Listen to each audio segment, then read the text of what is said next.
If you knew that spending time in nature could boost your mood, would you do it? People who connect with nature tend to be happier. They have a greater sense of vitality, more positive emotions, and greater life satisfaction. This happens not only when you're in nature, but it lasts long after. So, your positive emotions that you have from spending time in nature can last several hours to like a few days after spending time in nature. Nature is full of the good stuff. It's teeming with life. As you interact with or observe nature, you will often experience a moment of awe, and these are so great for the brain. A moment of awe is usually something that surprises you. A moment of awe is something outside of what you were expecting. So it can be lots of different things. And it's available to everyone, but people who tend to value beauty, creativity, and gratitude tend to have moments of awe more often. A moment of awe can result from seeing something vast.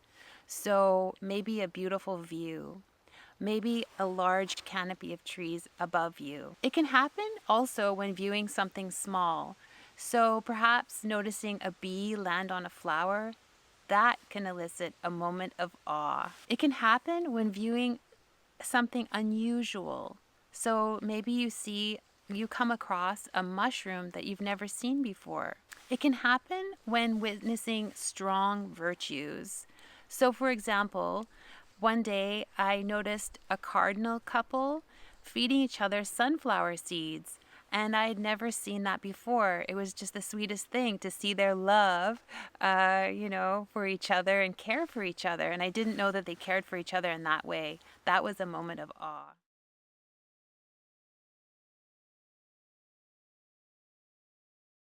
It can happen when you're noticing something in motion. So, for example, if you're noticing the seasons change, or say you're noticing the first snowfall, that can elicit a moment of awe. Or hearing beautiful sounds, such as owls calling at night, that's a beautiful sound that can bring about a moment of awe. It can result from seeing something strikingly beautiful. So seeing the aurora borealis last week, as many of you did, that might have been a moment of awe. When you're engaged with what's around you, it tends to bring you into the present and lift your mood. So a moment of awe challenges the way you think things should be. And in that, the brain has to reorganize and figure it out. So that moment of awe is like kind of like exercise for the brain. It's really good for us. So as you process this new information, you might have a tendency to enter more of a state of flow.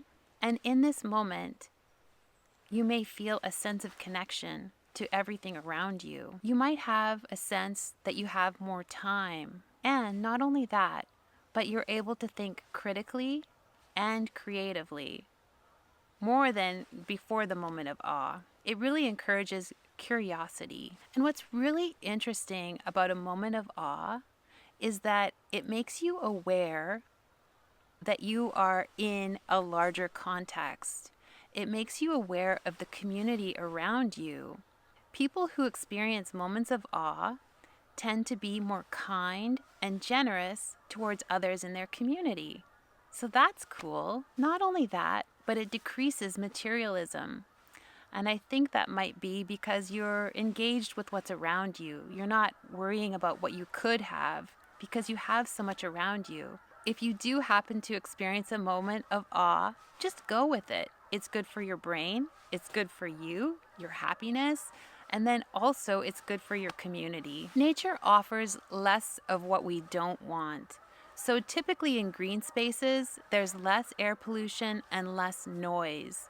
So if you find yourself a bit tired or not feeling so good, find your way to a green space and you'll feel better. Studies have shown that spending time in nature reduces anxiety, rumination, negative affect, and all of that leaves for more freedom for you to feel better, to feel more positive.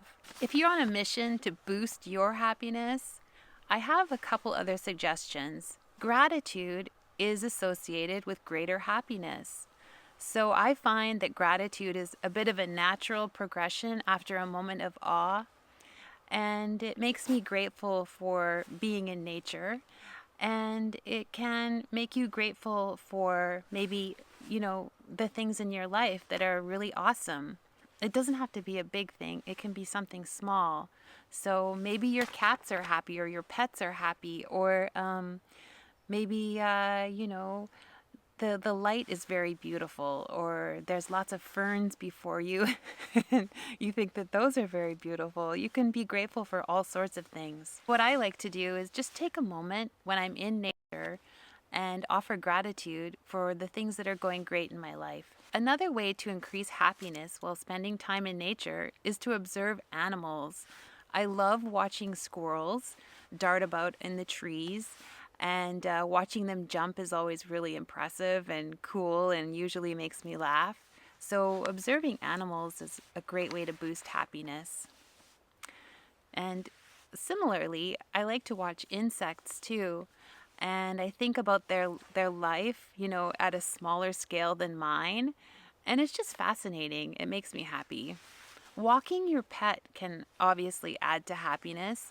And if you take your time and go slowly, it can be really great for your pet, your dog, your cat, and for you. This is a quote I love. No one has ever become poor by giving. And that's by Anne Frank. So acts of kindness tend to contribute to happiness and greater life satisfaction. So, some ideas for extending kindness while you're in nature could be picking up trash, or maybe helping a snail cross a sidewalk, or perhaps asking a friend to come with you on your nature walk. Maybe they need a break, and that would be a nice thing to do for your friend, to offer them a walk in nature. Show them some of your favorite places to go. And last but definitely not least, when you are exercising in nature, you tend to be happier as well. So, adding exercise is just another way to increase your happiness while you're in nature. Exercising in nature tends to boost your self-esteem and helps you relax. So, there you have it. Nature offers so much to help you in your quest for happiness, and it offers less of maybe what you don't want. You can take it further by practicing gratitude, walking your pet, being kind, and including some exercise. It's a wonderful way to boost your mood in the moment, and it lasts long after you return back to your normal routine. If you'd like to learn more about nature connection as a self-care practice, I've written a book, and there's a link in the description below. Thanks for watching. I hope you have a chance to take it outside. Thanks.